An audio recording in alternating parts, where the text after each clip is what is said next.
안녕하세요. 끝까지 보면 도움이 되는 마줌마TV입니다. 2024년이 시작되면서 정부 제도에도 다양한 변화가 생겼습니다. 모든 제도가 이전과 달라지는 것은 아니지만 일부 제도의 경우 더 많은 국민들에게 지원 혜택이 돌아가도록 지원 요건이 완화되는 등 바뀌는 소식들이 발표되고 있습니다. 정부 지원을 받기 위해서는 대부분 각 정책이 요구하는 지원 요건을 충족해야 합니다. 여러 지원 요건이 있지만 그중 거의 대부분 정책 지원 요건에 있는 것이 나이와 소득인 것 같습니다. 가장 많이 요구하는 지원 요건이지만 가장 충족하기 어려운 부분이기도 합니다. 오늘 전해드릴 소식은 기존보다 지원 요건을 완화하여 대상을 크게 확대하는 정부 정책 소식입니다. 3월부터 본격적으로 확대 시행되니 해당되시는 분들은 늦지 않게 신청해서 꼭 받으시길 바랍니다. 그런 관련 내용이 궁금하신 분들은 오늘 영상을 통해서 주요 내용 꼭 확인해 보세요. 정부에서 시행하는 여러 정책들이 있는데요. 기존보다 요건이 강화되는 것들도 있고 완화되는 것들도 있습니다. 시기마다 조금씩 바뀌기 때문에 현재 정부에서 어떤 정책이 어떻게 시행되고 있는지 미리 잘 알아두는 것이 중요합니다. 받을 수 있을 거라고 생각했지만 갑자기 시행 내용이 바뀌어 받지 못하는 경우도 생길 수 있고 당연히 자격 요건이 안 될 거라 생각해서 이번에도 신청하지 못하겠구나 싶던 정책인데 요건이 완화되어 받을 수 있게 될 수도 있기 때문입니다. 그리고 보통 신청을 통해서 지원을 받을 수 있는 경우가 많기 때문에 변경되는 부분에 대해서 미리 확인하고 몰라서 신청하지 못해 지원받지 못하는 일이 없으셨으면 합니다. 오늘 소식에 앞서서 올해부터 요건이 강화되는 제도에 대해서 먼저 소개해 드릴게요. 아마 많은 분들이 당장 혹은 추후에라도 한 번쯤은 이용할 수 있기 때문에 올해부터 달라진 내용을 잘 알아두시면 좋을 것 같습니다. 우리가 임대차 계약을 맺을 때 자주 이용하게 되는 것이 있습니다. 전세, 매매 등 원하는 집을 계약하고 싶은데 돈이 부족할 때 은행에서 취급하는 대출 상품입니다. 개인마다 이용할 수 있는 대출 상품이 다를 수 있고 적용되는 금리에도 차이가 발생할 수 있습니다. 임대차 계약을 체결하기 위해서 대출을 통해 필요한 만큼의 자금을 빌릴 수 있는 것이 중요한데요.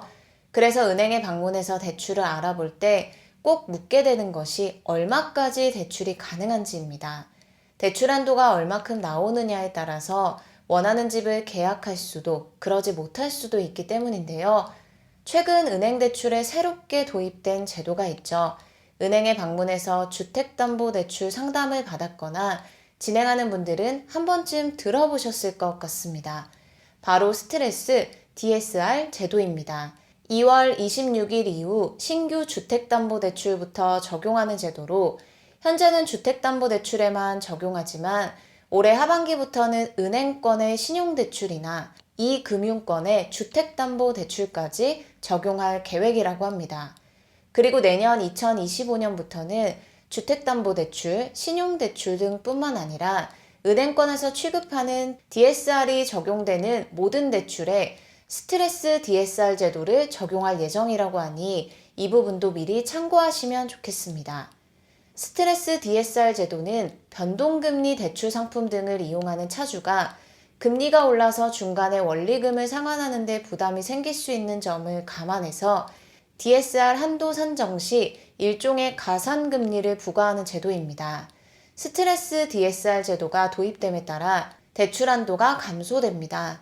기존 대출 한도보다 2에서 9% 정도 줄어들 것으로 보이며 올해는 제도 시행 초기이기 때문에 상반기인 6월 30일까지 스트레스 금리 일부분인 25%만 적용하지만 하반기에는 50%, 내년부터는 100% 적용하기 때문에 대출 한도는 더욱 감소할 것이라고 합니다. 그리고 그동안 DSR 적용 대상에서 제외되었던 전세대출에도 DSR을 적용할 것이라고 하는데요.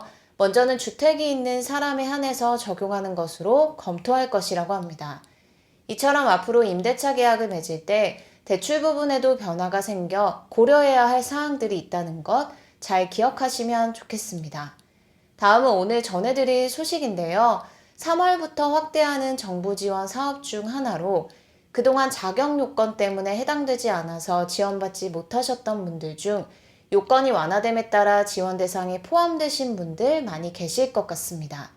소득 기준을 확대하고 그동안 시행했던 연령 제한 기준을 폐지합니다. 정부에서 최대 30만 원의 지원금을 받을 수 있는 제도인데요. 정부에서 23년부터 시행하고 있는 제도가 있습니다.